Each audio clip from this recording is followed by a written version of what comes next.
Türkmenistanda valyutanyň bekanun dolanşygyna garşy göreş diýilýän çäreler berkligine galýar. Häkimetler paýtagty hususy sowda nokatlaryny reýtleri geçirip dükkan eýleriniň satyga çykaran harytlaryny daşary ýurtlardan haýsy pula satyn alanlygy barada düşündürüş soraýarlar.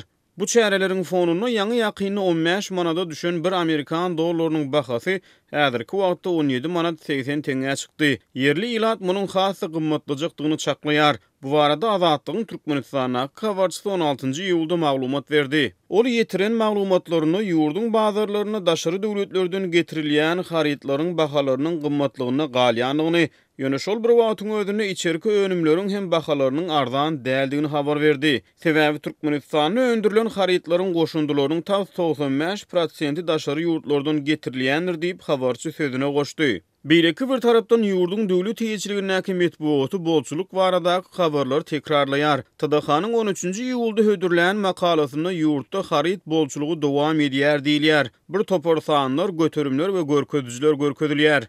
Hökümete ýakyn arzu saýty döwlet metbuatyna salgylanyp 9-njy ýylda çap eden makalasyny ýurtda 100 000 ogly kompýuteryň öndürilendigini habar berdi. Ýöne habarda kompýuterlaryň tutuşlugyny türkmen alymlary tarapyndan taslananlygy ýa-da Hytaý kompaniýalarynyň proýektleri esasyna kompýuterlaryň ýygnalış önümçiliginiň Türkmenistana ýoly goýulanlygy anyklaşdyrylmaýar diýip Türkmenistanyň Kronikasy ýazýar. Şeýle Türkmenistanyň Kronikasy neşri 13-nji ýylda çap eden maglumatyny howpsuzlyk gulluklarının Aşgabatyň bazarlaryna geçirýän güppassalary barada maglumat berdi.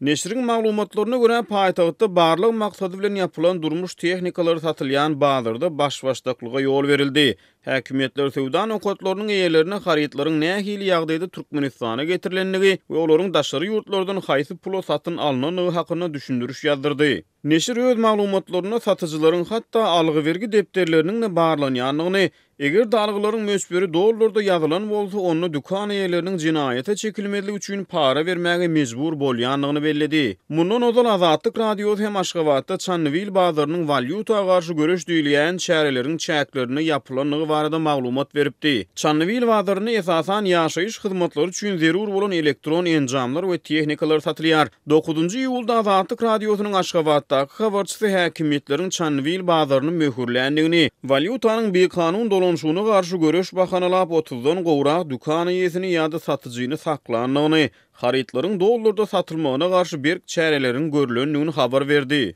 Onun sözlerine göre Aşgabatyň Gülistan bazaryna 15 ýyl awadançylyk Lomoy sowda bazaryna şeýle-de ilat arasynda Mir bazary hemde Teke bazary diýilýän bazarlarda şoňa meňzeş güppassalar geçirildi. Döwlet mediasynyň öňe sürýän içerki önümçiliginiň depgini barada gurrun edilenine her näçe hökümetçi habar serişdeleri bolçuluk maglumatlaryny tekrarlasa da yerli ilat harytlaryň bahalarynyň aşa ýokarlanmagyndan ejir çekýän ýaly. Sebäbi Azatlygyň habarçysynyň şu ýetiren gyzgyn maglumatyny käbir harytlaryň nyrklaryna degilip geçilýär. Türkmenistana öndürilen 1,5 litrlik arasy agyz suwy 5 manat. Orsiýetde we Gazagystana öndürilen süýjüleriň bahasy Türkmenistana öndürilenleriňkinden kän bir tapawut etmeýär. Daşary döwletleriňki 50 manat töweregi türkmen karameli 39-45 manat aralygyna, Türkmenistana öndürilen şokoladyň 1 kilogramy 80-110 manat aralygyndadyr diýip habarçy belledi. Şeýle-de ol awtomobil şaýlarynyň hemde guruluşy harytlarynyň bahalarynyň hem telemesde gymmatlandygyny habar berdi.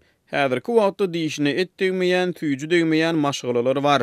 Dermanhanalarda dermanlar gytalyp gymmatlaýar. Dermanhanalarda yaramlylyk möhleti geçen dermanlar satylýar diýip Azatlygyň habarçysy ýurdun içindäki ýagdaýlary suratlandyrýar.